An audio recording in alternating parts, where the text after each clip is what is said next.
हरे कृष्णा दोस्तों।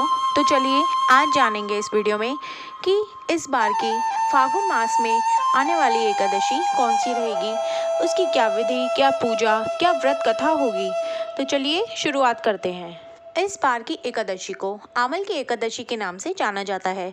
इसे रंगभरी या फिर आंवला एकादशी के नाम से भी जाना जाता है। आमल की एकादशी का व्रत 10 मार्च 2025 को रखा जाएगा। इस दिन पर काशी में भगवान भोलेनाथ और माता पार्वती की भी पूजा की जाती है। कहा जाता है कि काशी में इस दिन पर पहली बार काशी में भगवान भोलेनाथ माता पार्वती के साथ विवाह के बाद काशी में पहली बार पधारे थे। इसके बाद उन्होंने माता पार्वती के संग अबीर गुलाल उड़ाकर होली भी खेली थी। मान्यता है कि इसी दिन पे भगवान शिव की नगरी काशी में अबीर गुलाल उड़ाकर इस रंग भरी एकादशी को मनाया जाता है। आज के दिन भगवान श्री हरि विष्णु का व्रत रखकर आंवले के पेड़ की पूजा भी करनी चाहिए। ऐसा करने से व्यक्ति को सुख समृद्धि की प्राप्ति होती है। इस दिन भगवान को भी आंवले का भोग लगाया जाना चाहिए। मान्यता ये भी है कि कहा जाता है आंवले की पूजा करने के साथ साथ भगवान को भोग लगाना और साथ ही आंवले के जल से स्नान करना और आंवले का दिया भी जलाना चाहिए। इससे स्वास्थ्य उत्तम बना रहता है और साथ ही साथ सुख सौभाग्य में बढ़ोतरी होती है। इस दिन भगवान शिव को अबीर गुलाल लगाया जाता है। ऐसा करने से कहा जाता है कि इंसान के कार्यों में उसे सफलता मिलती है। तो चलिए अब जान लेते हैं कि आमल की एकादशी के व्रत का पारण किस समय पर करना होगा।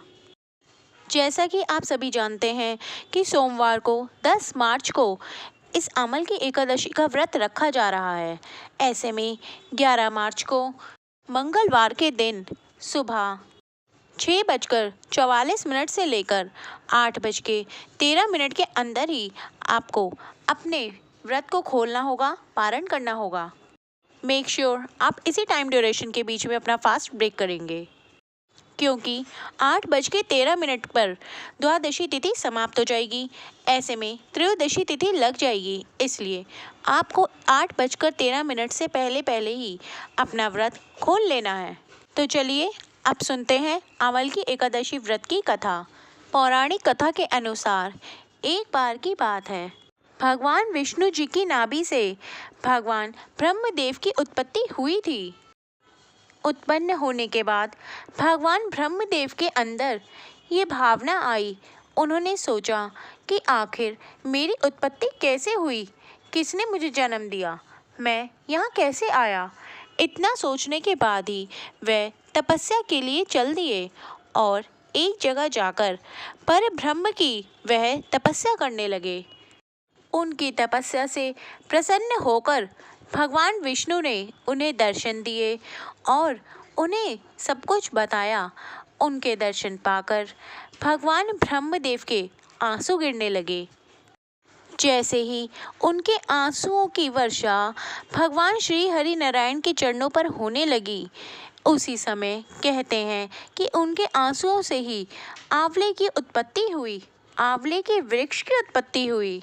इसके बाद भगवान विष्णु ने उन्हें यह आशीर्वाद दिया कि आपके आंसुओं से उत्पन्न हुए ये आंवले जब भी इस दिन को आमल की एकादशी के नाम से जाना जाएगा, यह आंवले का वृक्ष और इसका फल मेरे अति प्रिय रहेंगे। जो कोई भी आमल की एकादशी के दिन व्रत रखकर मेरी सच्चे दिल से पूजा आराधना करेगा और साथ ही मुझे आंवले का भोग लगाएगा, उसके सभी पाप नष्ट हो जाएंगे और व्यक्ति मोक्ष प्राप्ति का अधिकारी हो जाएगा।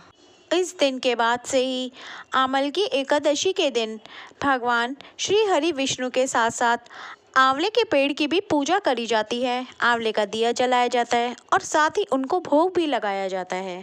कहते हैं कि इस दिन आंवले के जल से स्नान भी करना चाहिए, इससे पुण्य फलों की प्राप्ति होती है। इस दिन खुद भी आंवला ग्रहण करना फायदेमंद होता है। दूसरी पौराणिक कथा के अनुसार एक बार की बात है, एक राजा जो कि अपने पूर्व जन्म में एक शिकारी था।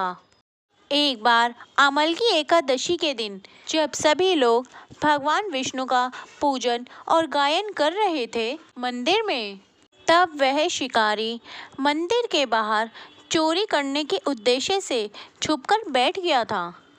मंदिर में पूजा अर्चना होते देखते हुए वह लोगों के जाने का इंतजार कर रहा था। अगले दिन सुबह जब सब कुछ समाप्त होने पर शिकारी वापस अपने घर चला गया, तब उससे अनजाने में ही सही अमल की एकादशी का व्रत हो गया। कुछ समय बाद ही शिकारी की मृत्यु हो गई। इस एकादशी के प्रभाव से उस शिकारी का जन्म एक राजघराने में हुआ। इस दिन के महत्व को बताते हुए भगवान श्री कृष्ण ने गीता में कहा है कि मैं वृक्षों में पीपल और तिथियों में एकादशी हूँ। इस दिन की विशेषता को बताते हुए भगवान श्री कृष्ण कहते हैं कि जो कोई भी व्यक्ति स्वर्ग और मोक्ष की कामना करता है, वह इस दिन पर व्रत रखकर मोक्ष और स्वर्ग की प्राप्ति कर सकता है। तो दोस्तों, आज की आपको ये कथा कैसी लगी, नीचे कमेंट बॉक्स में लिख के ज़रूर बताइएगा। धन्यवाद। जय श्री हरि विष्णु।